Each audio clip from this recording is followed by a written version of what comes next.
You're listening to episode 75, Under Siege, directed by Andrew Davis. And is this Die Hard ripoff better than Die Hard? I don't know, but let's find out on today's episode, Video Villa Podcast.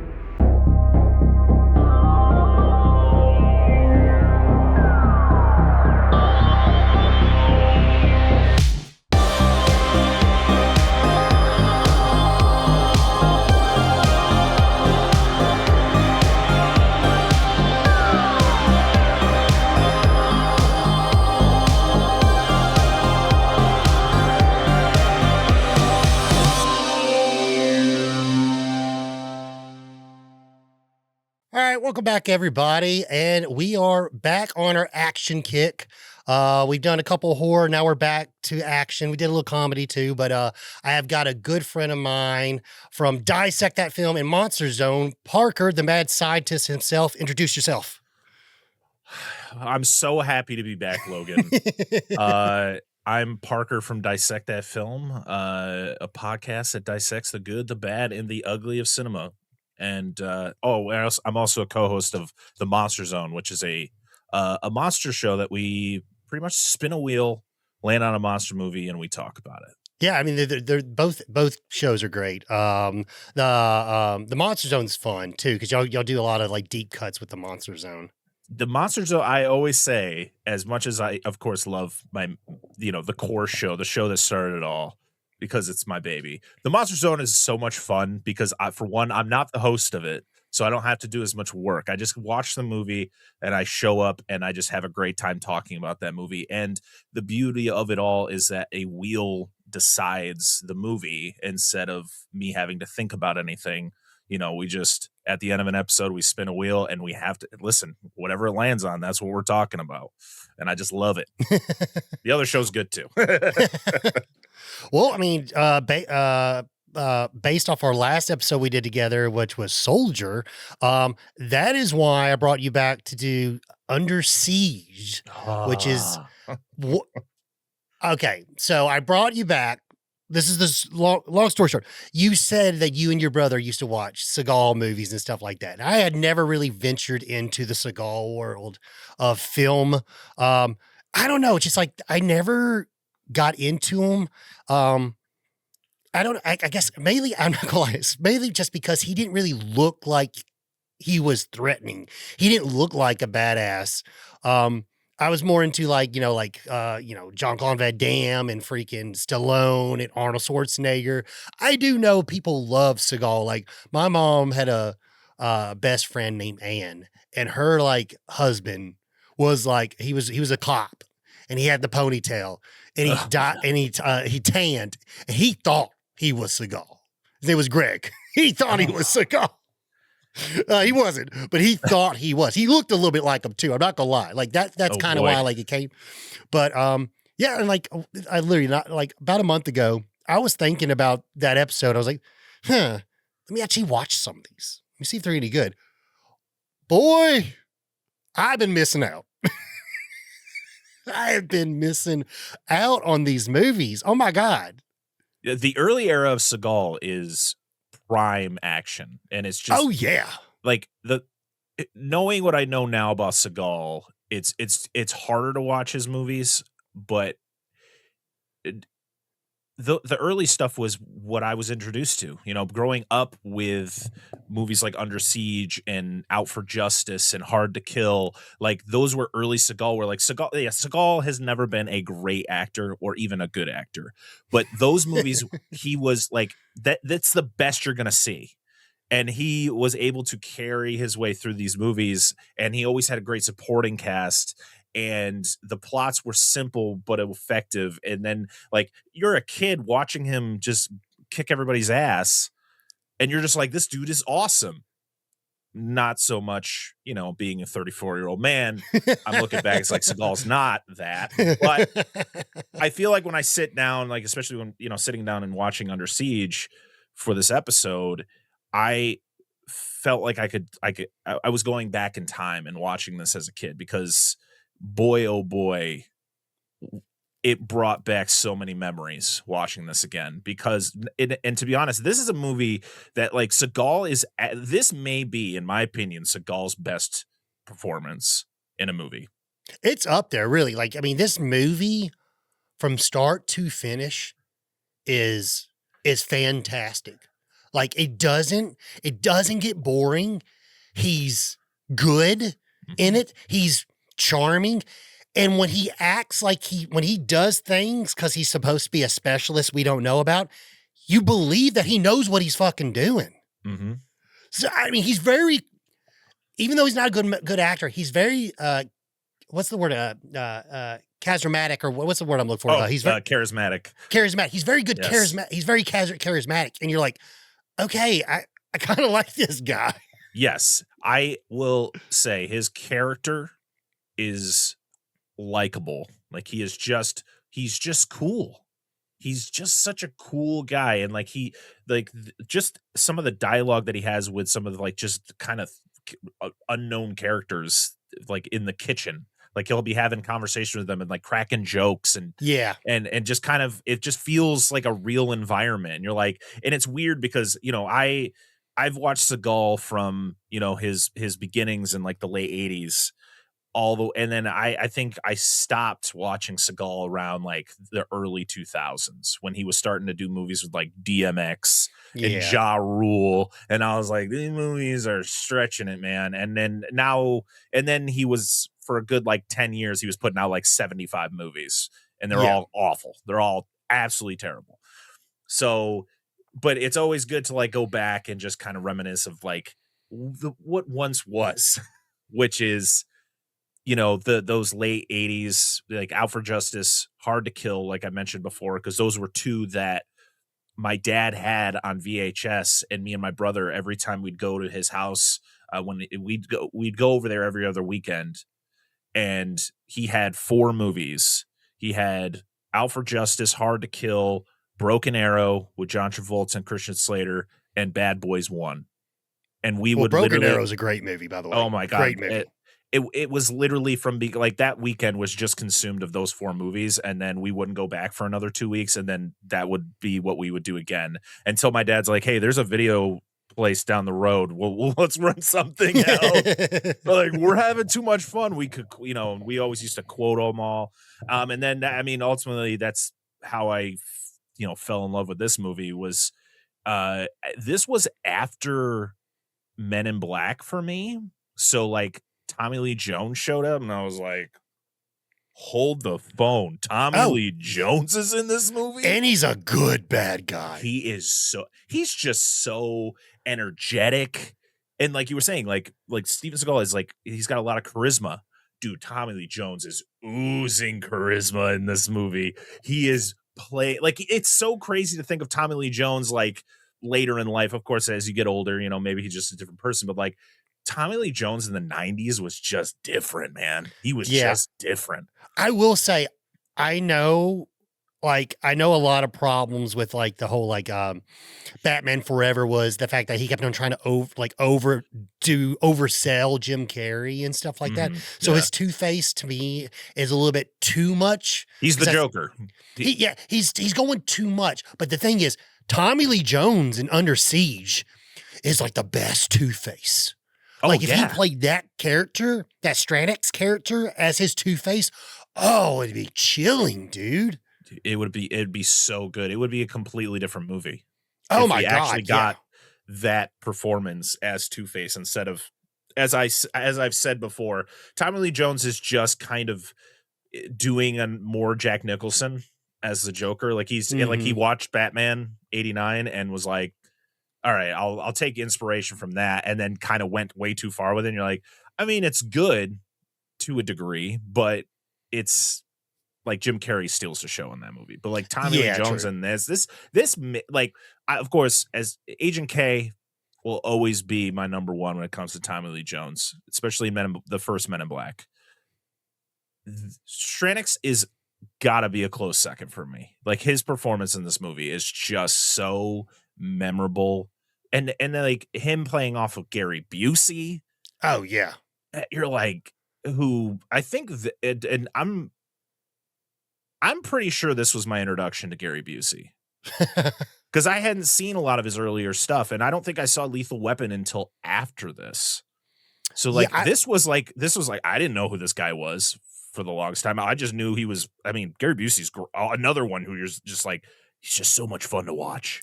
oh, he was on Soldier, the last episode we did together. Right, right. So it's fun. Like people are coming back in this episode too. Yeah, like my first Gary Busey movie I think was Point Break. Man, he's just like I don't know, like Lethal Weapon. That I think Lethal Weapon is prime Gary Busey. Like Oh he's yeah, just fucking like he's when chilling, man. dude, he puts that lighter up to his arm and just burns himself. And at that end fight scene, he's just beating the shit out of Mel Gibson. I mean, they're going tit for tat. Like it's a good freaking scene, man. But like him in this movie, he's just Wild Gary, but a tame version of the Wild Gary. This character here that it's so fun to watch, but he just doesn't make any sense. No, The character makes zero sense. His motivations are like, so how do you think you're gonna get away with this? You're like a decorated naval officer. Like, where do you think you're gonna go? yeah, and also like when he dresses up as a woman, it literally served no purpose to the movie. I don't know, man. That whole thing always gets me every time when he comes in dancing around for everybody and then goes up and it throws off the captain, which then ultimately leads to his death. But yeah, Gary Busey's just going all out, man. And of course, this is, I mean, even Lethal Weapon, I think, was post motorcycle accident for him. So like all of these, I think Weapon is 87. I think. yeah, I think it was like the same year or the year before he had gotten into his motorcycle accident, or maybe it was the year after. Maybe it was at post Lethal Weapon. But I know there was a lot of movies that we've talked about that are post motorcycle, and he's still putting out like great performances. Like clearly, it didn't start affecting him until way later. Yeah. Like when you get into like the 2000s and you start seeing some of his movies, and you're like, okay, now I'm seeing what's going on here, because he was still just absolutely slaying it anytime he was on screen. Oh yeah, and that's another thing is like these Seagal movies. Watching them as an adult, I'm like, and like, so because now I can look at them like I'm not looking at them with the rose tinted glasses. Like I can watch them as an adult and actually kind of, if I want to pick them apart, I can. I usually don't do that when I watch movies, but like if I want to, I can look at it certain ways. But I'm like, okay, first off, the action's great. You know what I mean? Like every single one. I think Above the Law, which was his first one, which apparently there's a uncut version that's more violent. They kind of like cut down some of the fight scenes. Like apparently like when the guy gets his arm cut off by the machete, you actually get to see the guy's arm cut off by machete. I've had a hard time finding the uncut version. Out for Justice has some great freaking action scenes, but with the action scenes aside, the scripts aren't bad. Hard to Kill is like probably the most ridiculous one. But the thing is, watch Hard to Kill, and then watch Kill Bill. Tell me, Quentin, you didn't come up. That's Bill getting out of the hospital. If you think about it, him trying to get out of the hospital because he's been in a coma, he's paralyzed, and stuff like that. Like I'm like, okay, like I'm not like I know. You've seen this movie, Quentin, and I get how you could kind of like get that idea from this movie because it is fun. That's like, but I bring that one up, but just because it's like so far going through my journey and rewatching these films, and like I said, well, mainly I'm watching them for the first time. Like, that's the only one so far that I was like, okay, but Marked for Death is fucking great. Like you said, Out for Justice, dude, a guy gets his leg blown off with a shotgun and then screams my leg for like the next 2 minutes in the scene. William Forsythe in that movie is like, we talk about Tommy Lee Jones and Gary Busey in this being like fantastic villains, especially Tommy Lee Jones. Dude, William Forsythe in Out for Justice is the best villain that Oh, Steven Seagal has ever faced in a movie. He he's is fucking crazy. terrifying. He's running around high on PCP and crack cocaine and just fucking murdering people. Not And he was the thinking perfect twice. person for it. He's just so good at being that guy. Dude, he is so freaking good in that movie. And I like, gotta watch Out for Justice again. It's been so long, but his performance is just ingrained in my brain. well, we'll have to come back and do Out for Justice. Oh yeah. Even though we haven't talked anything about Under Siege yet, really. But I mean, there's a line in Out for Justice where he goes, he sat there, he's like, I've been doing this since you've been sucking on a bottle. Your brother's been out here sucking dicks. Dude, he's so like the movies are like, this is the okay. So to wrap it back around to Under Siege, like this is his big blockbuster hit. So this is supposed to like Yes. like basically like be enjoyed by the masses. So it's a little toned down just a little bit. There's not as much vulgar talk in this one and stuff like that. But those earlier ones, those movies are nuts. And I'm so like I'm pinching myself that I can't believe like I missed out, man. I really like I can't believe I missed out. And I didn't watch these films. Literally, I hadn't seen any one of them until like I was 36. Hey, you know what? You got to start sometime, right? But yeah, so like I start looking in like some of the background behind the movie and stuff like that. Like it's crazy, dude. Like really like this movie was a huge success. Like they made it for like $30 million and it made $156 million. No wonder people knew who fucking Seagal was after this movie. You know what I'm saying? Yeah. Dude, He became a household name. yeah, really. And this was the movie that did it.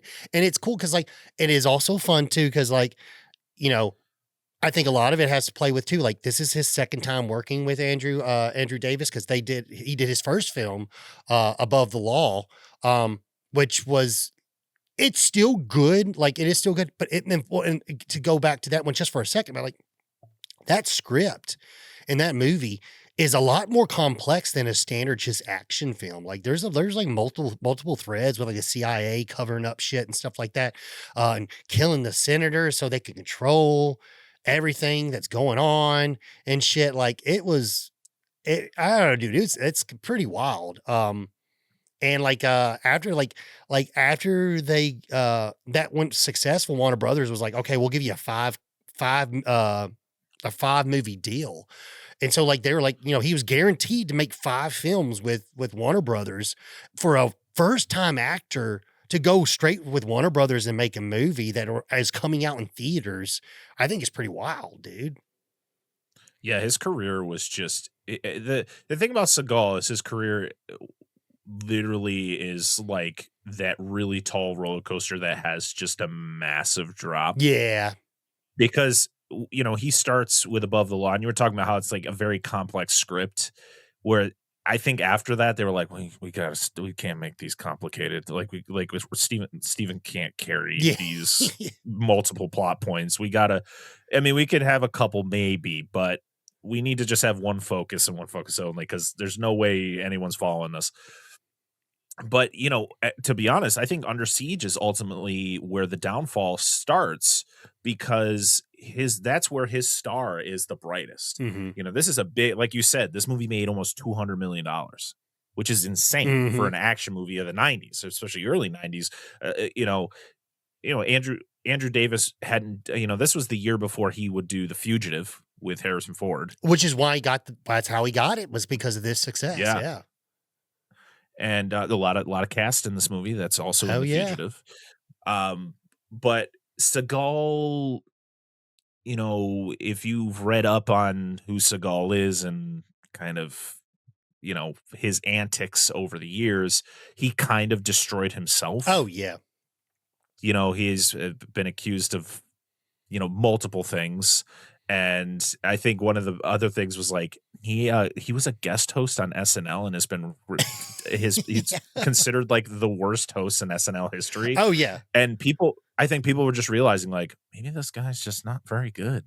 Like And then he was just lying about everything, just literally just talking out of his ass.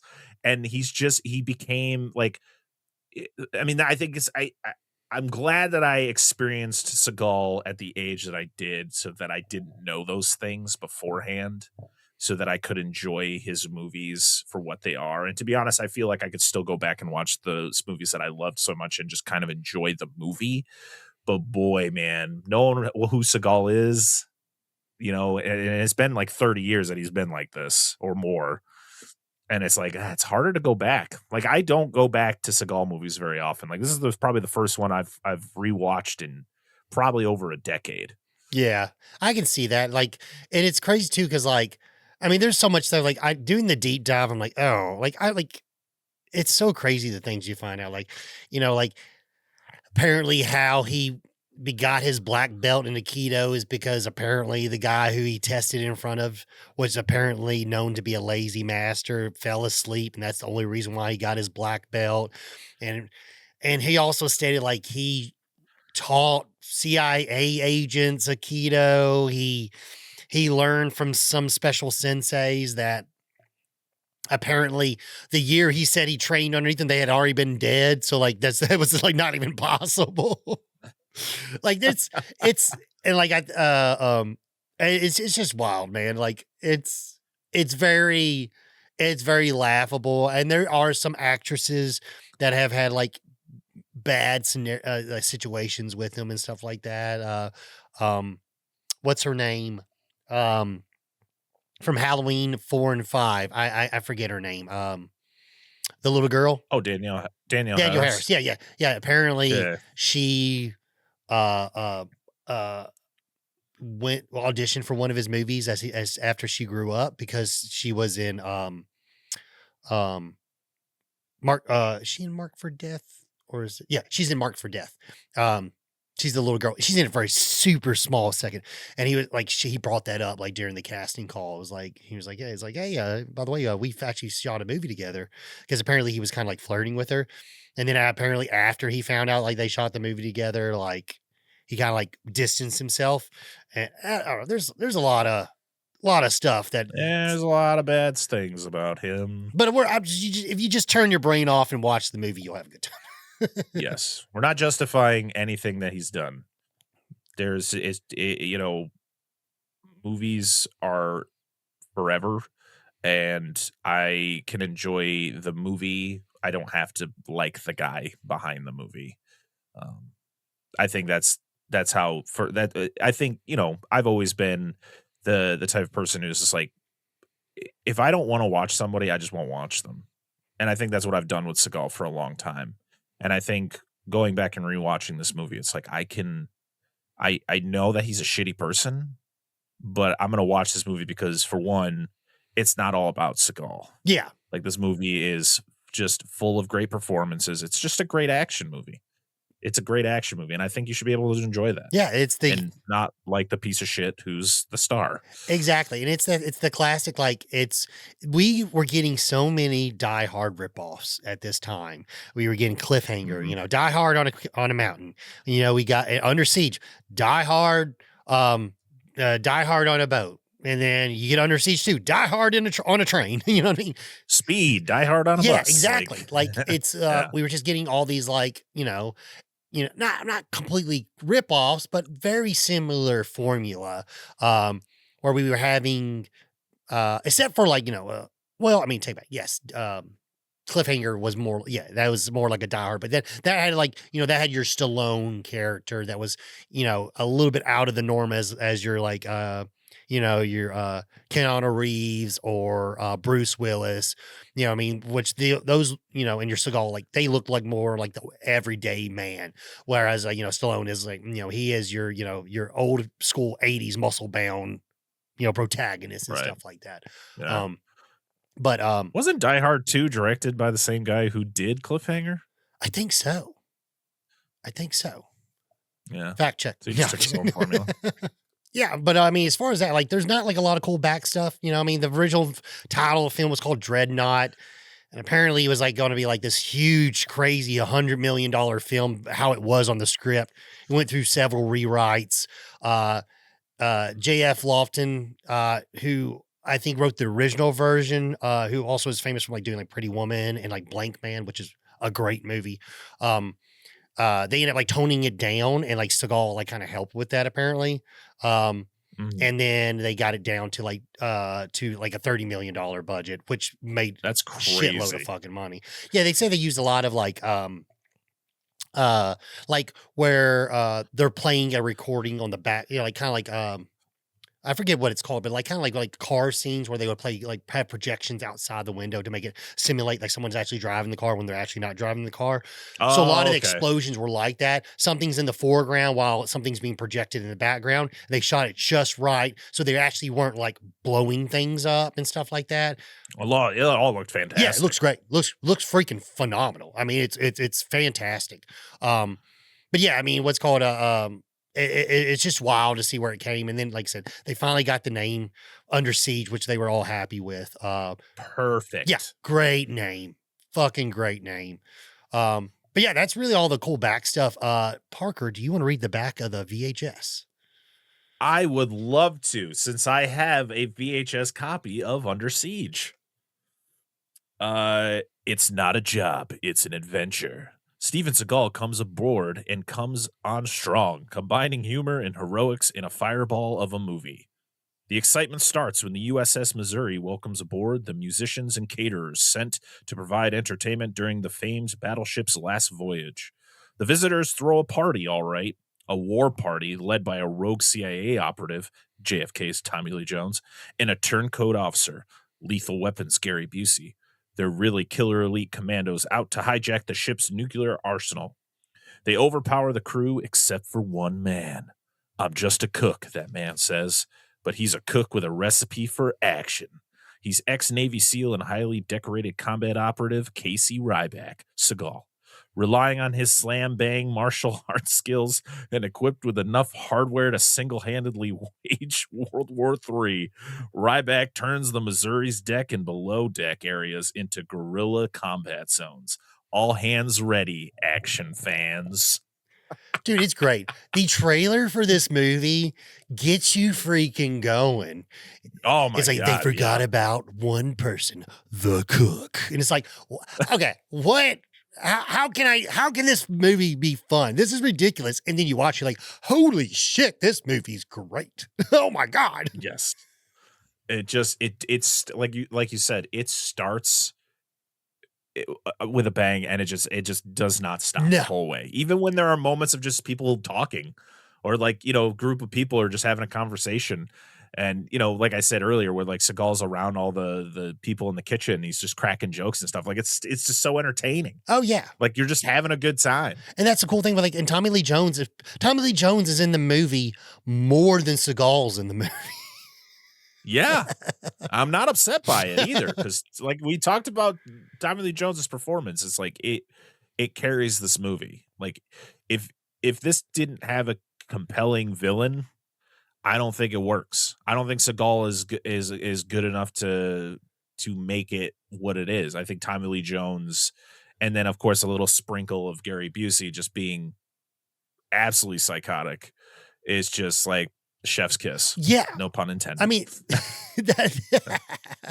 well, it's great because like, I will say, if you go watch all of his films, you realize, okay, like in Above the Law, you got Pam Grier, which is a fantastic actress. Yeah. I forgot she was in that. And then Mark for Death, you got Keith David, which is his best friend, and they're taking down the drug dealers together.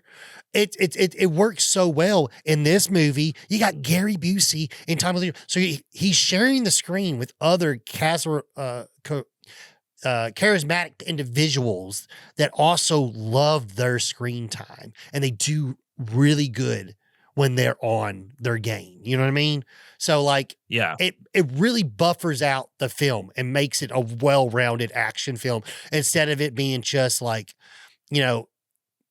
ridiculous animatics for like no purpose, just to have explosions and shit happen. You know what I mean? It's funny because like I think a lot of people nowadays, when they think of Tommy Lee Jones, of course everyone thinks of Men in Black. Like Men in Of course, Black, his Agent K is like probably his most iconic performance. But like, and then as his career kind of as he got older and his career just kept going, he became a little bit more subdued. Like he was very much like he a lot of times played like the grumpy old man. Yeah. Like he was just very just like he wasn't taking any shit, but he wasn't what we see in this movie. It's like, you want to see a top tier Tommy Lee Jones performance, watch Under Siege. Like you may like, okay, you don't like Steven Seagal, perfectly fine. Just watch it for Tommy Lee Jones's performance. Oh, yeah. Because he like you said, he is Two-Face. This is a Two-Face we should have gotten, because there are moments where one of my favorite lines is when Gary Busey is coming up with the plan to flood the compartment with all the sailors in there. And he just looks at him and he's like, "You're psychotic." Like just so subdued. Like, I thought I was crazy. You're fucking crazy. Oh yeah. And there's a scene where when he's talking to the Pentagon, love that. Well, I'll talk more about it when we get to it, but that scene, I just love how he's talking to these people. And it's just, it's just like, you're crazy, but like you got it together. Like you're crazy, but you don't know you're crazy. It's kind of like that. Like where it's like, I don't know. It's very menacing, but without being intimidating, but it's still menacing. You know what I mean? I mean, just his introduction. You're just like, oh, okay. It's not subtle. It just happens. And you're like, you take your seatbelt, you buckle up, and you're ready for the ride. All right, so we'll get into the movie now. So the movie opens up. We see the USS Missouri, and it's going on in like its last little like journey. We are arriving at Pearl Harbor for its final voyage, and it's going to be decommissioned. Apparently, this was Seagal's idea, and it was a way to work around it and make the movie cheaper, because apparently that was something that was happening around that time. So they could capitalize on it. And then you have all like the footage of like the president and stuff like that. Like that they can incorporate it into the film, where you get George W. Bush and shit like that. Like it was really a really good idea. Like, and so they saved a shitload of fucking money without having to do anything special with that. They just restocked the footage. It's so fluent too. Like it just feels like it's legitimately part of the movie. Oh yeah. Like everyone there is just like the characters from this movie, and then somehow you have President Bush. You see, like, how does this look so good? Exactly. It's like it makes you think like so he was cool with being filmed and stuff like that for this movie. When you realize, no, like he wasn't. It was just that was something that was happening, so they just put it together. Yep. And so we end up meeting our main character, our main protagonist, with Casey Ryback, which is going to be Steven Seagal. He is the ship's cook, and he's preparing Captain Adams' birthday celebration meal. And he's showing some skills with his knives, and we don't get a lot of backstory. We get right into the film, but apparently, as soon as Gary Busey enters this scene here, we can tell there's some sort of tension between Commander Kirill and Ryback. Like, clearly, they've been on this voyage for a minute. They don't like each other, and it's made very clear in this scene. But we don't know the full extent to the backstory. It's one of those things where it's like, have they been around each other for very long? Because Krill asks, like, why do you like this man? So why do you keep him so close? And he's just like, oh, I just think he's a good cook. And he's like, I don't believe that for a minute. It's like, I feel like, why are you asking that question? I feel like you probably should know, but then you find out like it's a secret of who Ryback really is. I don't know. It's a weird relationship. Well, like I was stating earlier, Krill's character is just kind of there. I mean, he's there to ultimately like form this plan that's going to happen, but also a lot of the things that he does, you're just like, bro, what?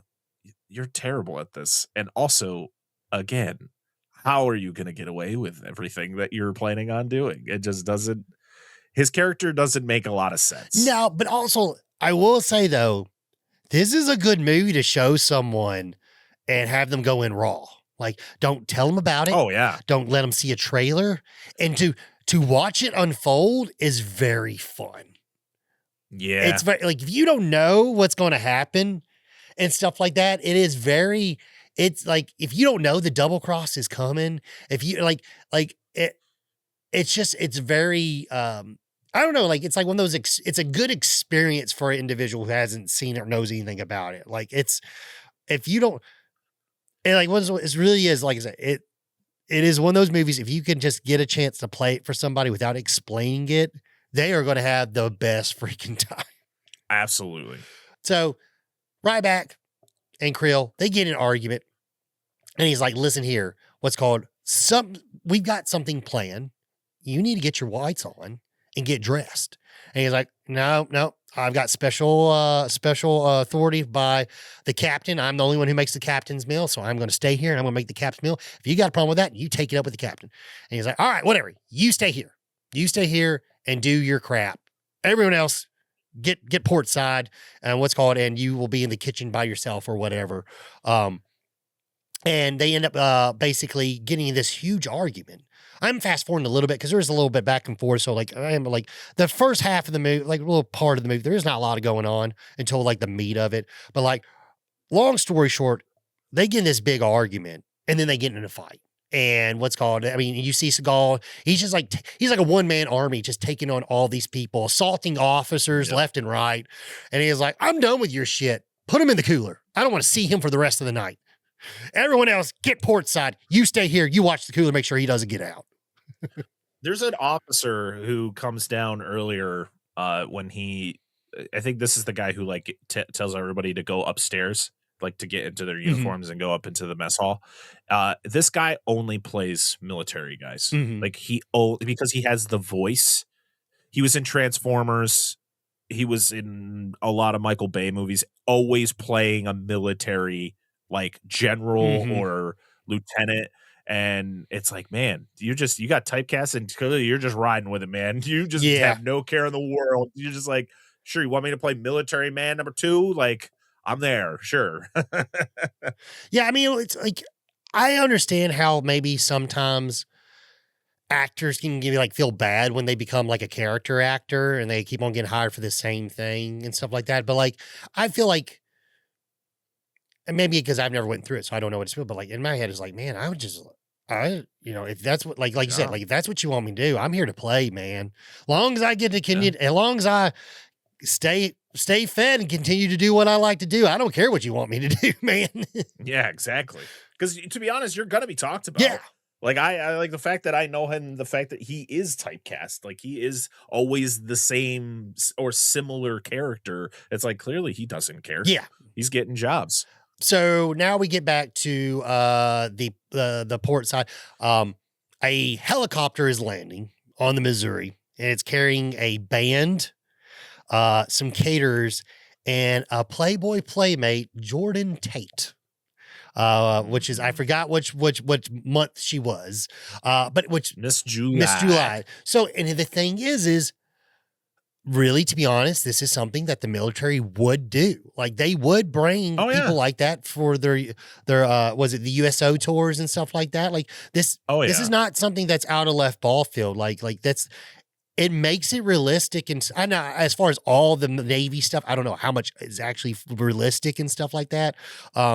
But I mean, that's normal. They would for morale, they would bring a band on and stuff like that. And there's been times where major celebrities have visit ships just to do something for the troops. So that's believable that would happen. Oh yeah, absolutely. And it's all done so well, like how they were able to bring everybody there, and like just seeing everybody fly in. You have like Tommy Lee Jones like falling asleep on her shoulder and. You know, her just kind of, you could tell like the whole time that she's just thinking to herself, like, what the hell am I doing? What am I doing in my life? Like, what's happening? So we end up getting to, now that the band is set up. All right. So now the band is setting up and everything like that. The playmate is going to be Jordan Tate's going to be put in a cake and she's going to pop out to celebrate the captain. And it's kind of funny because if you think about it, like she serves real no purpose to the film. Like it doesn't really make sense because then they themselves forget about her. Like it's funny like that. Like they're doing everything they want. Like they're doing everything they can on like ship later, and no one else thinks like, what do we do with the playmate? Where's she at? by the way. While we're Yeah, why? rounding up For all one, these why does people she and have a shooting people, where's the why does playmat she have a gun? Why does she have a gun? Why does she have an MP5? What are we doing? Like, I get it, like she like protection, but what how is she like over me right now? Like there I don't know. I agree. Her character is just kind of there to be there and to be like I feel like a sidekick to Seagal, even though I think if you took her out of the movie, it wouldn't make any difference to how everything plays out. But it's one of those like, well, we need somebody to kind of, we need somebody for him to like grow closer to throughout the movie, and this is the character to do it. Yeah, and that's apparently one thing with Seagal was like he didn't like that character personally because he turned down the movie at first, and he didn't like that character in the film. He just like I don't get this like bimbo character. I don't understand what's the need for her. And so they rewrote her as like and made him like her like a like she has and she evolves throughout the film and stuff, which is in a fun. She's not just a damsel throughout the whole which thing. is funny how it's not really too realistic, but it is funny how it happens. And when he saw that, he's like, all right, you fix that character. Okay, I'll do it. I mean, hey, good on him. I guess we can give a slight little pat on the shoulder and be like, hey, you took a female character that could have just been a generic female character being the damsel or whatever, and you had them rewrite it so like she can become more, she could become a badass. Yeah. So all right, Seagal, you get a crumb. I'm not giving you any more. All right. So then now that the band's situated and everything like that, they're playing for everybody. They're putting on their show. Gary Busey comes out of left ball field, dressed up as a lady and with big fake boobies on and stuff like that. He's got a wig, wearing lipstick, dress, and all this kind of scenario. This really does come out of left ball field. I don't know. It's just plain on the fact. But it's for a reason. So he does this because he gives, what's her name? Jordan Tate. What's the character's name? Jordan Tate. He gives her pills to make her feel better because she's nauseous. Yeah. But ultimately his plan is to knock her out. And so that's why he dresses up like the woman to kind of give them the show, because they're never going to get the show that they thought they were going to get. Yeah. It's pretty wild. It's pretty out there for Gary Busey. But it's fun. So he ends up dancing. He gets off the stage and he goes to get the captain. And so then Stratix basically makes a special announcement. I don't know what it was about the 90s. They always want to find a way in the early 90s to put blues into movies. I don't know if blues was making a big turnaround because everybody was in blues bands and stuff like that. You had was it Bruce Willis's band? I think it was Bruno or whatever and shit like that. All these people just doing blues stuff. And it really was like a big part of like that early 90s to like 97 or so. Oh yeah. I don't know. I personally, nothing against blues, but this kind of stuff, I'm like, oh my God, I really like, it's the one of those sounds that just feels unsettling to me. I don't really like the way it sounds with don't get me wrong, harmonicas can be great with like folk music and stuff, but when it's just this generic blues, like riffs and stuff like that, I don't know. It's off-putting to me. It's funny because of how Stratix is dressed. Oh yeah. Like he should be rocking out. We should be getting some like metal or just rock. But instead it's oh, okay. It's kind of, I get it because of the time, because it was, like you said, like a lot of 90s movies had this. Like if there was a band playing somewhere, it was going to be blues. And you're like, listen, I'm not a hater of blues, but this is what everybody was listening to. Like we all weren't listening to the blues. So Tommy Lee Jones makes an announcement. He's like, all right, who's the next highest ranking officer in this room? Who is the most high ranking officer in this room? A guy like raises his hand. I'm so-and-so, whatever. He's like, all right, cool. And pulls out a gun and shoots him right between the eyes and kills him. Oh my God. And then just shit escalates so hard. People come out of left ball field with guns. Everyone's there. Everybody's all these mercenaries that we find out are rounding up everybody up, and they're basically holding them hostage. We don't really know what's going on just yet. All we know is like clearly these people are bad. And it's funny, like Yeah. while they're like gathering all the people, we see them like move them from like room to room and stuff like that. At one point, this one guy was like, "I ain't taking this shit," and he fights back, and the guy basically knocks him to the ground, puts a bunch of holes in him, and then Tommy Lee Jones comes out like, "What's going on?" Stratix. And like, it's so funny. He just comes out, and the guy who was standing next to him, he shoots him and kills him. He goes, "Anyone who does that again, I will kill you and the person next to you." Yeah, because they're all like walking in single file, like to wherever they're going to be kept. And yeah, those two guys just kind of, well, the one guy kind of like gets out of line. It's just like, it goes for like a 0 to 100 in the blink of an eye. It's like there's no subtle change from the calm of this party or the chaotic like calm of the party to that gunshot happens, like that officer gets killed, and then it's just like no holds barred. It's just go go go go go. Things are happening here. Which, I mean, to be honest, man, that is why this movie, that's one of the biggest like positives with this movie, man. It is go, go, go. And it really is like, oh shit, man, there's something special about this. You know what I mean? Yeah. Oh yeah. I mean, and if you like really dig deep into like why they're doing what they're doing, it's one of those scratch your head moments because it's just all ridiculous. But it gets to a point where you just don't care. Oh yeah. You just don't care the fact that like Tommy Lee Jones is doing this because of who he was, and then they were gonna like the government went like tried to kill him, and he was like, "Well, I'm just gonna steal some nuclear weapons and sell them," and you're like, that's a real like I get it, like no one wants to die, right? But like we're going a little crazy here. Maybe go after the guys that went after you, but the fact you're gonna like do what you're gonna do ultimately seems crazy. But you know what? I don't care in this moment of like what his motivations are. I just want to see his performance and like everything he is doing. Like, who cares if his plan is just batshit crazy? Yeah, and that's the fun thing with action films, really, to be honest. Like, you just turn your mind off for a little bit and just sit back and enjoy yourself. Because the villain's plans are always ridiculous. They're just always like, in the end, you're just like, why did he want to do that again? Yeah.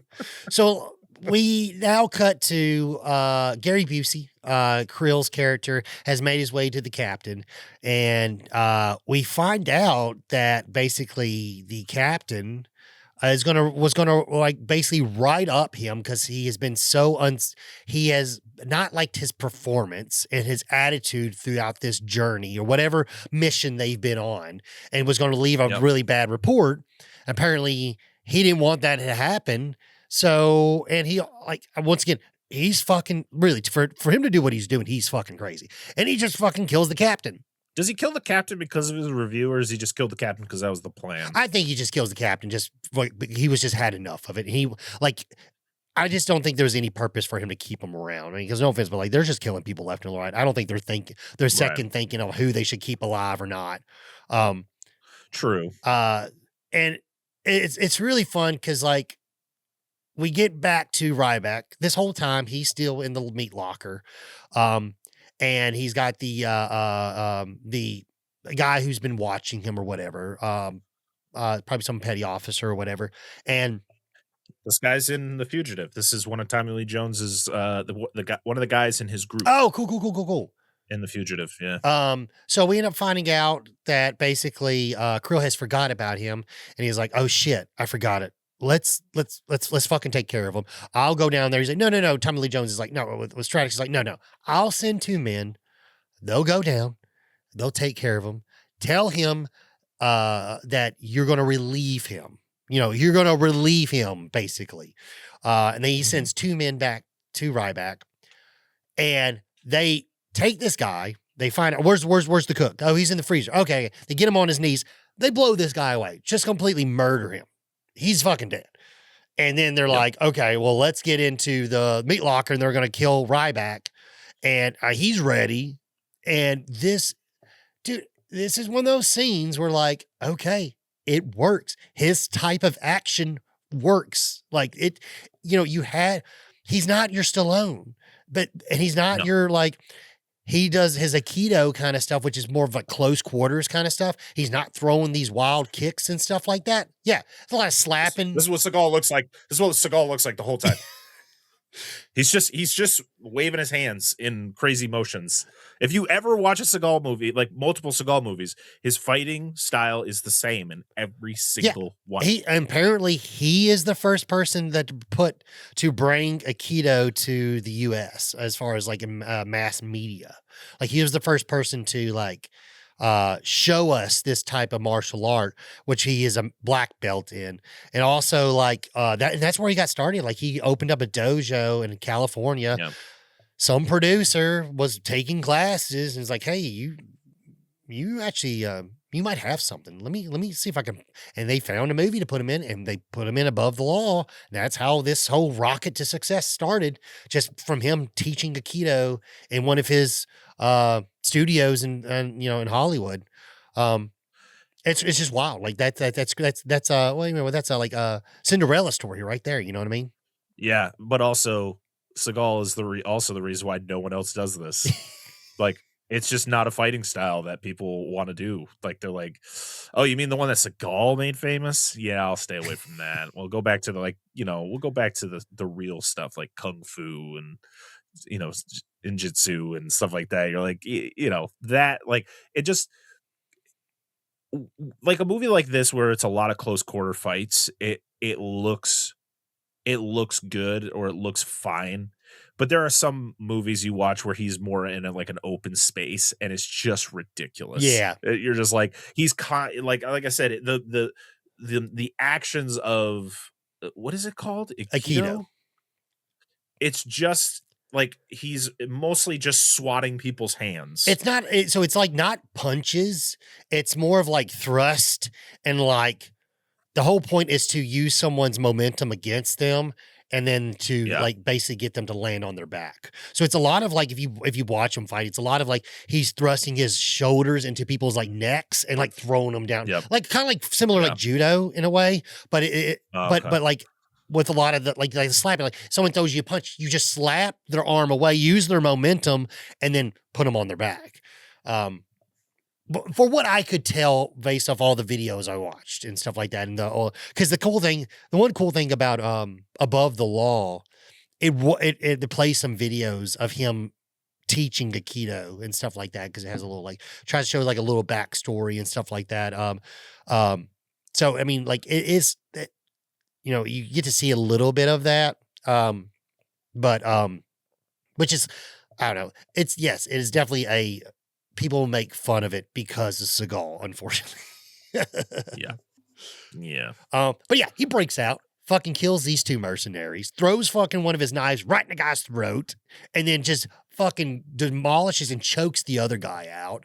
And then he starts doing MacGyver shit, making some kind of like wired brush, I don't know, like Drano paint thinner kind of like bomb in a coffee mug and puts it in the microwave. And you see him leaving, and he's like, he's kind of like, he's scoping out like, what the fuck's going on? I know I heard gunshots. He goes to the captain quarters, finds the captain dead, and he's like, oh shit, like we got a real scenario on our hands. Like someone's taking over the ship. And we got to figure out what the fuck's going on. Yeah, it's like I said, it just doesn't stop. And then once we get to this point, we have the nice little, he drapes the jacket of the captain over the captain's body, but then it's like, boom, go. Oh yeah. And there's always something happening. And I think I mean, it just keeps you enthralled. Like there's no moments where you're just like, let's move it along. No. Yeah, because right after this scene, meanwhile, while he's doing this and he's trying to understand what's going on, we've got a jet coming in to check in on that helicopter because they knew the helicopter landed. But they haven't had any comms back from the helicopter, and they're going to check on the helicopter. So Stratix ends up blowing the jet out of the fucking sky. He turns on the artillery and just shoots it out of the sky, and it blows up. Fucking like I said, like literally, like we go from dead captain, fight, dead captain. Now there's explosions, which are really fucking good. The funny thing about this movie that I immediately thought of it, like especially with this scene with the jet getting blown up, is like a lot of the explosions feel very much like classic monster movie explosions. Mm-hmm. Like when that jet blows up, it's not this big fireball where like you could imagine there's somebody in there. It's just like it's like an explosion, but then it's just like everything's evaporated. Like there is no debris, there's no body. It's just poof, gone. It's magic. No more jet. But the thing is, okay, so the helicopter explodes. Okay, so now the Pentagon hears. I'm sorry, not the helicopter. So the jet explodes. Now the Pentagon hears about it. And like, what the fuck's going on? I want comms on the Missouri. Get me in touch with the Missouri. So then we find out that the comms come back that this CIA agent named Stratix has taken over the Missouri. And this is where we get like the basically background to Stratix's character. He was part of a special CIA agent program that was no longer needed. So apparently now that the program has been canceled, they hired people to go and kill him. Like that was the retirement for him. The CIA was just going to kill him. I guess whatever he was doing it was so top secret, they couldn't chance it getting out. So they get like, all right, well, we'll just fucking kill him. Yeah. It's like, well, now I get why he's so mad. Yeah. I mean, I don't agree with ultimately his final plan, but like, goddamn CIA. You sketchy sons of bitches. Well, we get this great scene, and he's just like, so the guy that worked with him, Tom, he's there at the Pentagon, and he's like, let me talk to him. He is Stratix, it's Tom. He goes like, oh, hi, Tom. What's going on? He's like, what's going on there? You know exactly what's going on there. I've got 31 Tomahawk missiles I'm setting on, and the thing you need to do is contact the press. And he said there, and he goes, and what's going on, he basically explains himself because like the other people don't know what's going on. He's like, listen here, you sent 2 people to Miami to cancel me, to expire me. Now, didn't you receive a thumb and a forefinger in the mail? Yeah. Did you not think that, did you think I was just going to wait in Miami for you to come back and try again? Or did you think I was actually going to do something about this? Which no one thought he would hijack a sub with nuclear missiles on it. Yeah. This was from his prior mission. He just kind of like had a nuclear sub. You're like, oh my God, this dude's nuts. Tom is a character who I think is more useless than Miss July. Yeah. He is just there he has some slight history with Stratix, but other than that, he's just there to always, every time Stratix is doing something, it pans to him and he's just like, oh, he's super oh yeah, because no. it's blown up in his face. Like this is his fucking, like all this happened because of him, technically. But ultimately nothing happens to this character. No. So he's very much useless. Like it's like you take this guy out of the movie, it does not change how anything happens. Yeah, one part Stratix brings up the 60s. He's like, I want things to be like the 60s. He's like, well, sorry, Stratix, but the movement's over. He's like, yes, movements, that means something moves and stops. But what we're talking about is a revolution, something that comes back around, right? Like he says, you try to kill me, you son of a bitch. Welcome to the revolution. I mean, like, I'm coming back around. I'm going to kill you guys. I'm going to find you. So they end up shooting off a missile and blow up their satellites. So they can't, so they're kind of like somewhat in the dark. They can still track it through a radar, but they can't like visually see it. Now Ryback is doing recon and throughout the sub, and This is when we get a scene which I think is very nice to see because it's always good when you throw a little bit of nudity in the action movies. Just just something for the kiddos to watch. Oh yes. But he ends up going in and finding the birthday cake, and Jordan Tate comes out. Mind you, there's been gunshots, and she has not like woken up or like nothing's happened to her going on. And like this, like the next thing that she remembers is she's coming out of the cake and taking her top off while she's dancing to some heavy metal, or maybe some like some hair band music and whatever. Oh yeah. And he's like, what are you doing? And then she opens her eyes to a fucking gun in her face. Yes, it's very much a like, wow. Like little Parker was just like, wow, this is great. And it just ends too fast. I was very disappointed. I was like, oh no, I want more. So he basically explains the situation and he recruits her. And one of the things she's like, he goes, all right, now, here, put you some clothes on and take this. And he gives her a gun. He goes, I have a rule. What? Okay. I have 2 rules. I don't date musicians and I don't kill people. And he's like, that's very nice. Once again, his charisma shines really good, well in these scenes. He's like, that's very nice to know that we got a lot to work with that. Yeah. I mean, you could also tell in the beginning when they first get together is like, he wants, like, she's going to slow him down. Yeah. Like, he doesn't want her around. It's just like, he found her and he's like, God, well, I can't just let her die. Like, I got to help her, but I also don't want her here. And also when he's probably breaking down the gun, explaining how it works, no offense, but when you're watching it, you fucking believe him. Like he knows what he's talking about. Like he really sells this really well. And I think that has something to do with, like, to be honest, like if you actually see people that have been in the SEALs, sometimes you do like your vision of like what the SEAL teams look like is based off of movies. But when you really do like look, like if you actually like see like members that have actually been in the SEALs in real life, like you realize, oh no, you're not like, y'all don't look like a bunch of Arnolds running around. Y'all really kind of somewhat do look like just normal beefier guys. Like you don't look like you don't look like a bodybuilder.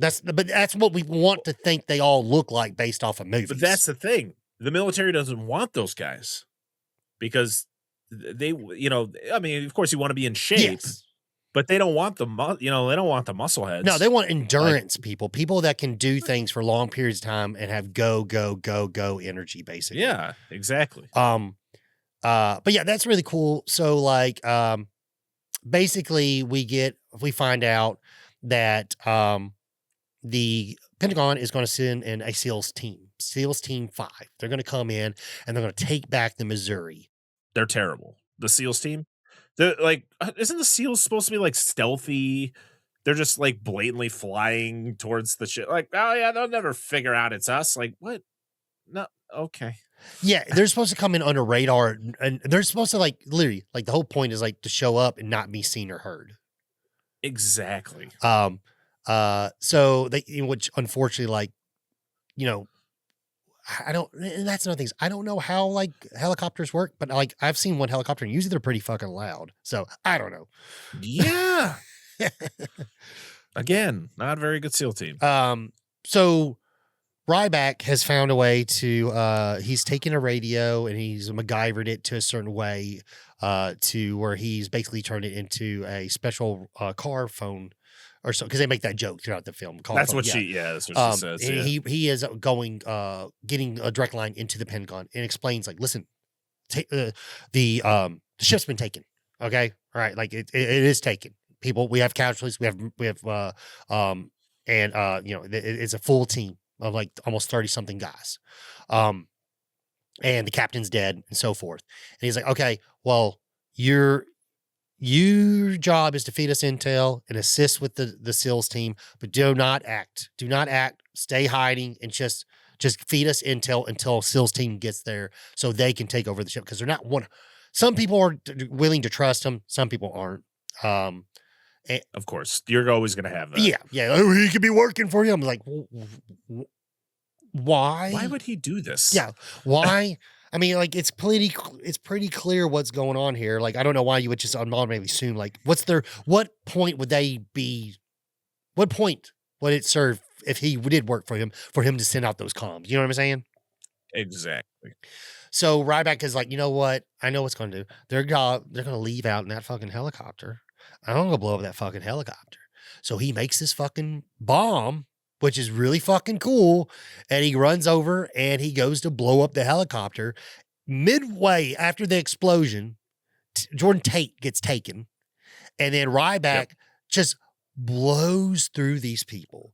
He fucking he guns down, fights them. He ends up setting up a booby trap on the freaking the inside door. So as soon as they open it, it's gonna release the grenade, and then it's so good. It's so fucking cool. Blows the door off of the fucking the ship, goes flying. Dude, it's so freaking great. Just Stratix tries to warn him too. Like, don't follow him. Don't follow him. And then the guy's like, okay, and boom. And I love the dummy shot, man, because that door blows and you could see there's a body on it. Oh, yeah. As it hits the ground and just slides off frame, you're like, oh my God. Oh, it's great. It's great. So Krill knows what's going on. He's like, that fucking Ryback. He's like, you know what? I got a deal. I'm going to set a trap for him. So he's like, you know where we got all those people, you know, like they've basically welded a door shut in one part of the ship. Like, you know what? We're going to set off the fire alarm system, flood it to basically smoke him out so we can get it. So we can then set up a booby trap to kill him when he goes to save him, basically. Which doesn't work. No, but this is the scene where Stratix is just like, you're crazy. Yeah. You're a maniac. Yeah. He's like, you're going to kill your own men. He's like, they never liked me anyway. He's like, well, they're really not going to like you now. Yeah. So meanwhile, Ryback ends up hearing some tapping from another room, basically where people have been held captive, and it's Morse code. So he ends up breaking them out. And we find out it's some of his sailors that we've met earlier in the film from the galley, and then also old World War II veteran who just so happens to be there, Calloway. Which it's fun because we pick up this new character we first met for the first time here, and he plays a big pivoting point later in the film, which is kind of fun. So when I was rewatching this scene, or when I was rewatching. It's a scene that happens later, but like when they meet this older sailor, right? I think he's a retired gunman. Yeah, a gunner mate or whatever. Yeah. All I thought about was, oh my God, Peter Berg watched this movie and used similar scenes from this movie in Battleship. I was about to say, dude, Battleship. I'm not gonna lie, Battleship's fucking awesome. Dude, Battleship's fun as hell, dude. I don't care. I remember watching it in theaters when it came out. I was living in Maryland. Dude, there was so many freaking, because this is when I was living on Fort Meade at the time. And dude, the movie theater was right down the road from the base where all the sailors went to. Like, it was a big freaking deal because there's a big training camp on Fort Meade, where a lot of the sailors learn a specific type of task that they're going to do in their like after school, like basically after their boot camps, they go to a school and then they learn that task, and then they get put on a ship to do whatever they learn, basically. And it was a big deal, man, because like there are a handful of things that was pretty accurate as far as like what things actually happened in the Navy. They actually had real World War II veterans that they put in the film, which was a really cool thing. Battleship's awesome, man. I love that movie. That's a good time. Oh yeah, I'm not saying it's no award-winning film, but I'm just saying it's awesome. Absolutely not. No, it's it's a popcorn flick. You're not going in there, you know, to yell at the movie for, oh man, this plot is ridiculous. Like, yeah, it's a freaking movie about, you know, aliens fighting against, like, it's a game of Battleship, dude. Ultimately, I mean, that's what the name of the movie is. And at the end, right? They play Thunderstruck at the end, right? Is that I think so. I feel like that. There's a scene where they literally drop anchor and do like a drift with a actual ship. Oh, it's like, so what cool. are we talking about? It's so fucking cool, dude. It's so because we get a really fun scene in this movie that made me think of Battleship. I'm like, oh, Yes. dude, that Battleship's such a good movie. All right, so he has basically recruited some new crew, and they're like, okay, we're going to go save these people. All right, who's with me? So Ryback goes up, and he ends up freeing the sailors, and he counters their trap. And we get these cool scenes where, like, he's like, okay, he's running down a hallway, and he can't shoot like this because the hallway's too narrow. So he shoots like this. Well, let me get to the camera. Like this. Like this. Dude, it's so fucking cool. He's just running like...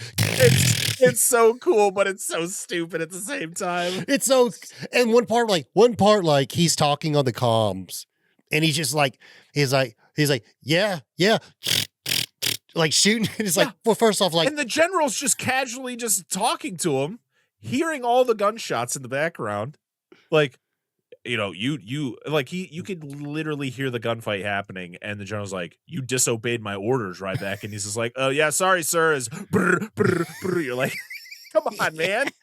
Clearly, he's in the middle of something. But also, it's kind of funny because if you think that if he's taking cover, who's he shooting at? You know what I mean? Like he's supposed to be back against a wall.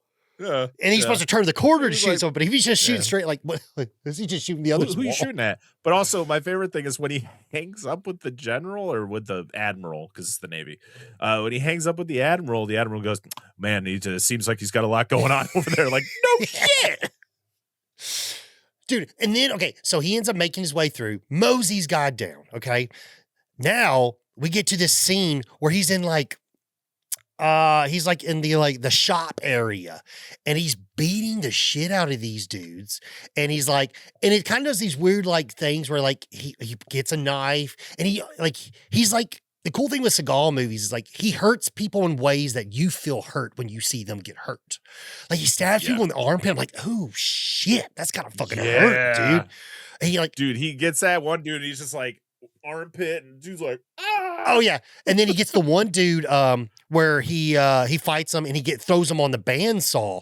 And dude, I don't know if you noticed, but dude, he fucking knees him in the dick. It looks like he knees him in the dick to push him forward and cuts his shoulder with the bandsaw. Yeah, this movie does not stray away from like it's not like super bloody, but it does not stray away from like some pretty, you know, grotesque like actions, like the bandsaw and the armpit stab. And then there's a kill that happens a little bit later in the movie where this dude gets his fucking throat ripped out, and I'm like, holy shit, I forgot about it. Like, and Ryback has it in his hands, just tosses. There's it away. One part where there's the steel beam. And they knock it down, and it goes through a guy, falls on a guy, goes through his stomach and through the grates at his feet. And like literally, and so he's just like, impaled, damn. And like we're talking about like Sign style, you know what I mean? He's like, you know what I mean? Like he's like been impaled by the beam. It's crazy, and then you see it. It's insane. It's wild. Yeah, it shoots it from the bottom. You're like, oh damn. Oh, dude, it's great. So the SEAL team the SEAL team tries to land, and they're great work, guys. So Ryback has cut off their weapon system. They cannot access it. Okay, so they try to blow them up. Can't. They have no control. All right. We find out that on the last mission Stratix was on, he was told to take care of a Korean sub, which he didn't. He didn't blow it up and take care of it. He just took it. So these guys come. I don't know if it's called like port side or whatever. They come above the water or whatever it's called. And they have rocket launchers. So they just blow the helicopter right out of the sky with fucking rocket launchers. SEAL Team 5 is gone. It's like, we lost them all, sir. Like, yeah, you did. There was like 25 guys on that freaking helicopter. You know what this game, they're all dude, gone. This movie plays like you're playing Call of Duty. Dude, this literally plays like you're playing Warzone. Because they never talk about it again. No, it's just like think about being, I don't know, like being on the boat. Like if you're playing like, you know what I mean? Like, just like, it feels like you're like, okay, I'm on the boat. Oh, someone took out a helicopter. All right, who's got a rocket launcher? I got a rocket launcher. All right, shoot down the helicopter. Yeah. Oh, there's a UAV. Shoot down the Yeah. UAV. All right. Gotta get my guided launcher. Ryback makes a plan B because plan A is out the window. He jumps in the water and he has made a new bomb. So he jumps in the water and he is going to take out the sub to prevent it from submerging. Because the whole point of the sub is they're trying to get the nuclear missiles onto the sub off of the Missouri. And then they're Yep. going to get the fuck out of Dodge because then they can't be. Once they've done that, they're going to be hard to find. You know what I mean? Oh, absolutely. And then now, so he ends up blowing up this whatever the mechanic thing is. He blows up, can't submerge. He ends up trying to make his way back to the Missouri and take some kind of damage on the way back. Like he gets hurt on the way back, and he finally gets back up on the ship. And we get this scene where one of the bad guys from earlier, Dahmer's character, he's about to kill him. He's like one of the other, like the third tier bad guy or whatever you want to call him. The other person that went on with Stratix on the helicopter and so forth. And he's about to kill him. And who comes out of nowhere to kill him is Tate's character. Oh yeah. And after she shoots him, there's a stone face look on her. Like she shoots him and she's just like, yep, I did that. I'm a changed woman now. And it's fun too, because we get this little funny thing. Cause like earlier she said, there's two things I don't do. I don't date musicians and I don't kill people. And classic Seagal, he's sitting there. He's like, well, I guess soon you'll be dating magicians. Oh, so good. Also, this is the era of Seagal where he actually would take damage. Like he would actually get hurt. Yes. Or like come close to death. I mean, he was in a movie a couple years after this called Executive Decision where he dies. Oh yeah. Like he actually died in a movie.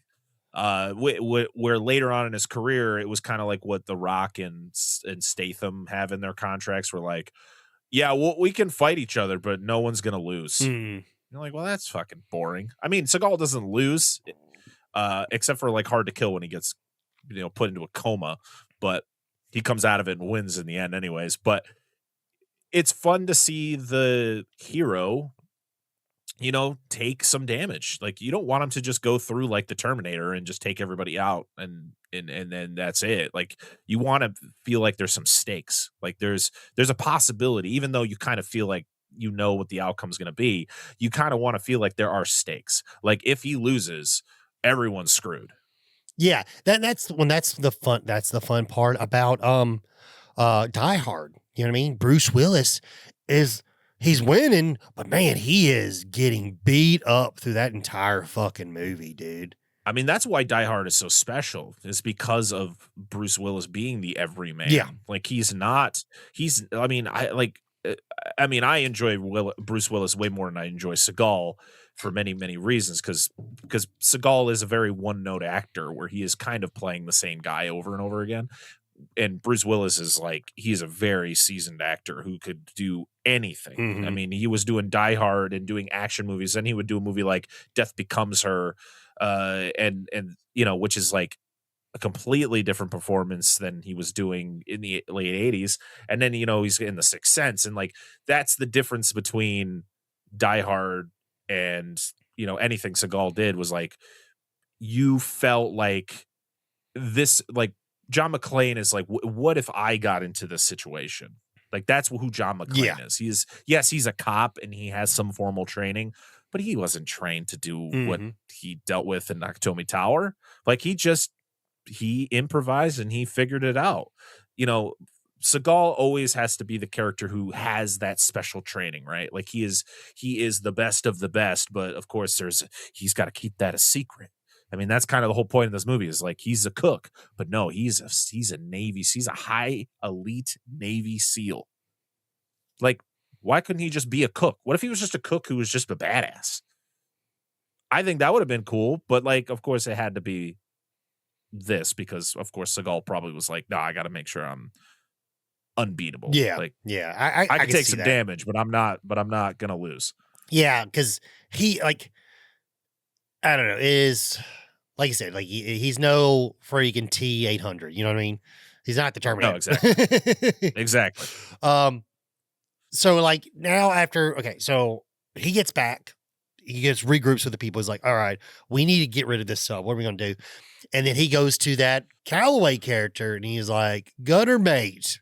He's like, what's called, we still got, he's like, do those still work? And he points to the old barreled guns that they used to use back in the day.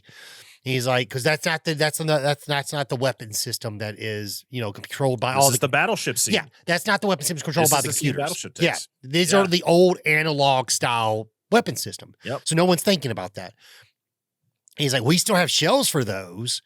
And what they end up doing is, to my understanding, they use the starburst to use as the ability to launch the shells that they were talking about. Like we just have starburst, which is basically it's like a giant flare of some sort. You know what I mean? It's just a huge mega flare. Ultimately a distraction. Yeah. And it works. So they end up using that to provide the propelling, the ability to propel those shells at the sub.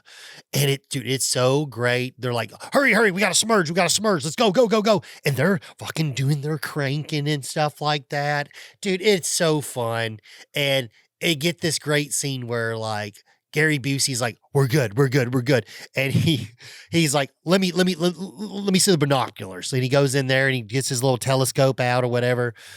And just enough to see where they have made contact and they end up, boom, blowing up the sub. Yeah. You get a slight look on Busey's face like we're fucked. Yeah. Because he looks into the periscope and he just like, well, we're fucked. And to be honest, after watching this, I was like, I forgot this is how Gary Busey died. Yeah. I thought he died a different way in this movie, but all right. And the other thing is Stratix is watching all this going on. He gets shot back like 20 feet from the explosion. Oh, so good. Yeah, because he's like, he hears the alarms going off and he's like, what the hell is happening? And then when that gun goes off, he flies back and he's covering his ears and he's like like again, like showing like Tommy Lee Jones and how great of an actor he is. Just the fact that he is like, it's affected his hearing, but he's also stumbling because his equilibrium is all thrown off from this like intense.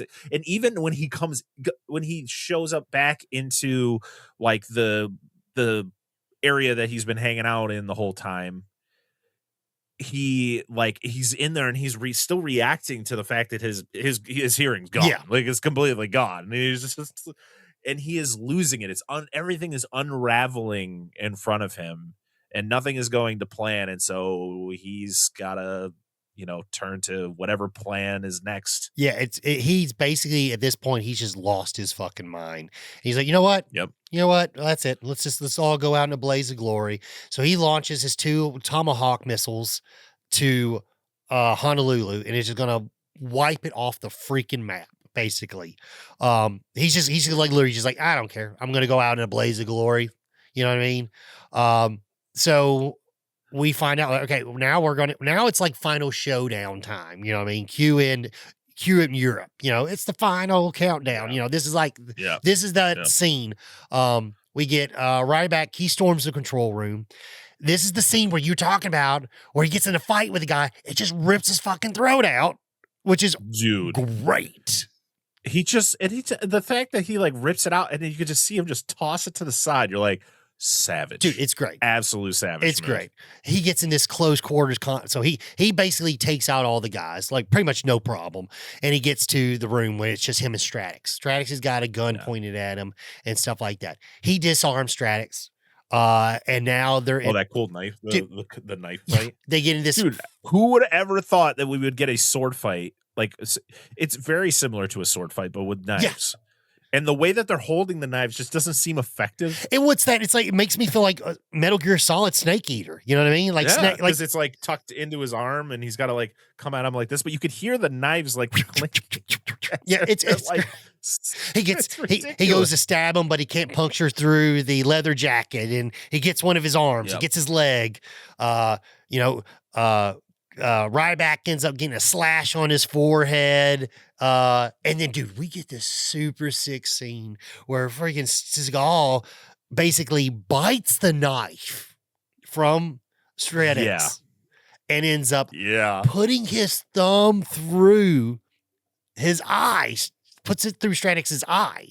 And then it goes slow-mo, it pulls out, and you look at it's like all eyes all mushy and stuff like that. And then he takes the knife and just boom, crowns him with it, basically, right into Dude, the top it's of so his good. skull. Watching this in HD, it's pretty funny because you could definitely prosthetic see head, prosthetic head. yeah, of just the prosthetic head, which is I don't care, it still looks fantastic, and the fact that right after that, head right through the computer screen. Yeah, if that wasn't enough, we need 3 things. Give me 3 things. Eyeball one. Okay, that's one. I can stab him in the head. Great. Now what are you going to do with him? I'll throw his head through the computer monitor. Perfect. We got 3 things. Good job. Good Yep. thinking, guys. Great. Hopefully we didn't need that monitor. So yeah, and what's called they've been able to regroup.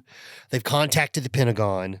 They have got this new this battery powered computer device, whatever, and they're gonna they cancel out the missiles. One missile gets shot away from the government, the other one's still flying, and they're able to put the passcodes in just enough time to deconstruct the missile, and it goes down and stuff like that. It's great. Can I just share the scariest line? One of the scariest lines in this movie is when there's like this really like skittish guy who's like. He's sitting at the round table. He's the one who's constantly talking on that red phone. Yeah. He's like, what would happen if those 2 tomahawks land? And just some random guy that's at the table. Like, I don't think he has any other lines than just describing what would happen if the tomahawks land. And it's like, well, it would be a million citizens who would literally feel like it was like 10,000 degrees in an instant. You're like, that's horrifying. Dude, it's like T2. Really. It's like like the moment in T2. Like you're right. That is terrifying. And then also it is also terrifying because they're going to counterstrike and they're going to blow up. They also are going to blow up the Missouri as their last point, as their last defense. So you've got guys literally flying over there going to blow up the Missouri at the moment if they don't do this in time, basically. Right. It's crazy. So movie's over. We get this big monumental scene where like the crew meets back up together and everybody's happy and stuff like that. They're all chit chatting. People from earlier in the film are coming back around and making their jokes. You get this weird cringy scene where like Seagal ends up kissing Andrew. Didn't like the that. Tate's character. It's just like the Jordan Tate's character. He's like, oh, that was just so forced. And it's like, I guess it's one of those things that you could think of like maybe it's just, they bonded over the trauma. Yeah. That occurred. It's just weird because night, she just seems so much younger than him. And it just seems like unpractical for that to happen. It was, knowing Seagal, it was weird. And we get this cool little like this little scene where they're like they recognize him for all of his duties and stuff like that because there was a mission. I thought this was the captain's. Wasn't this the captain's funeral? Yeah. There was also a mission where his clearance was taken away, and that's why he ended up getting on the boat is because he was fed wrong intel and beat the shit out of his commanding officer for him providing wrong intel because his entire team got murdered basically. Right. And he was the only survivor. Which during the fight scene we find out that like Stradix and Ryback knew each other, and I wonder if like they crossed paths on that mission, maybe, and maybe that's why, because that's another reason why Stradix end up like that not working out because the intel that he was being like maybe like Stradix provided the wrong intel, and that's why his team got murdered. So that it doesn't go into any detail, but I'm like, okay, am I supposed to put that together? Maybe it was Tom. Maybe Tom was connecting both of them. Maybe, yeah, really, maybe. Because he wasn't supposed to be on the ship. It was kind of like an unknown thing. That file was secret to everybody else except for the captain. But yeah, movie's over. So we'll go to the question: is this better than Die Hard, Parker? No, it's not. Die Hard is Die Hard for a reason. The reason that people go, oh, this is Die Hard, just fill in the blank. Like, that is the reason why Die Hard is the comparison, because Die Hard set an example. It did something, different, and everything that came after just kind of, copied. I wouldn't say like straight up just copied it, but like took inspiration from Die Hard and did their own thing with it. Yeah, like this is 100% a Die Hard movie on a boat. And I can't say that Die Hard is, or that this is better than Die Hard. I have a lot of fun with this movie. I think this movie is a blast, but Die Hard is a precedent for a reason. Wow. So what I will say is that out of all the Die Hard clones, I will say this is the best one. I'll say that. I will say this is I like Cliffhanger, but I don't know, man. This one's pretty freaking fun. This one with the extra violence, this one's pretty freaking fun. I love Speed. Speed's great, but I don't know. Like I really like this one. But yeah, Speed is a phenomenal movie. I might give this one the edge just because I think I saw this one way more than Speed growing up. So, but I mean, Speed is so good. Speed is so good. But I mean, that's the beauty of it, man. Like, it's just because it's a clone doesn't mean it can't be good. True. Really true. This is a prime example of that. Like, this is such an entertaining movie from beginning to end. All the performances I think are solid. Even Seagal's, and Seagal has always been criticized for his acting abilities, and I think like his early stuff showed he had potential, and he flew too close to the sun. Yeah, that is ultimately the downfall of Seagal. He flew too close to the sun and thought he could kind of do whatever he wanted, and unfortunately, you can't. Well, back to your clone thing, though.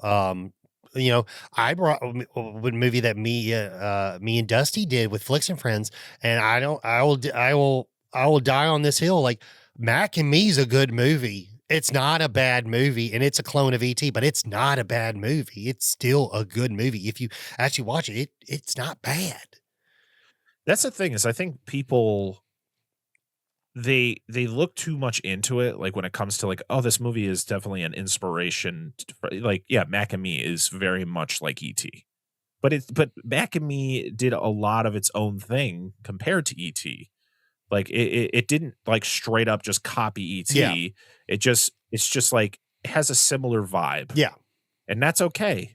And it's the same reason why Die Hard clones were so popular, and they're still popular. Like, people are still making Die Hard clones. Like, it's just a popular genre, and if you can change it enough to make it interesting and get somebody in the leading role who is going to compel you the whole time, who cares? Ultimately, who cares? But yeah, like you were saying, like they're still making them. Like Carry On, that just came out like last year or so.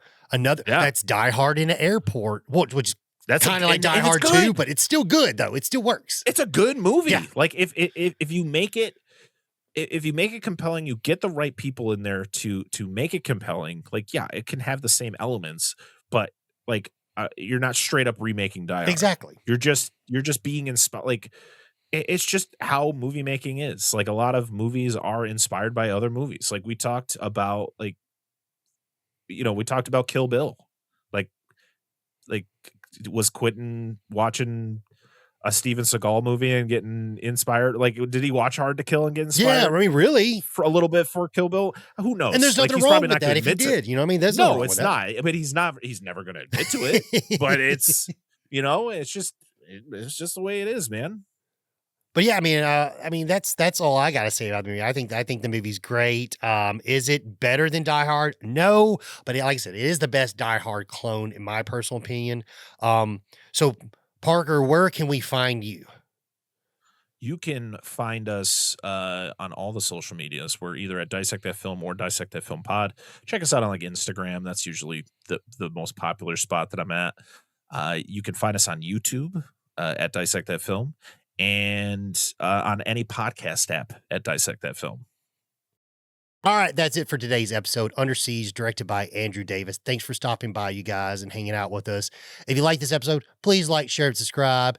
And while you're there, check out our socials to see what we got coming up next. If you want some cool merch, you can check out our website at www.videovillaentertainment.com. But that's it for us today. We'll be back for more reviews. So until next time, I'm Logan. And I'm Parker. And thanks for renting from the Villa.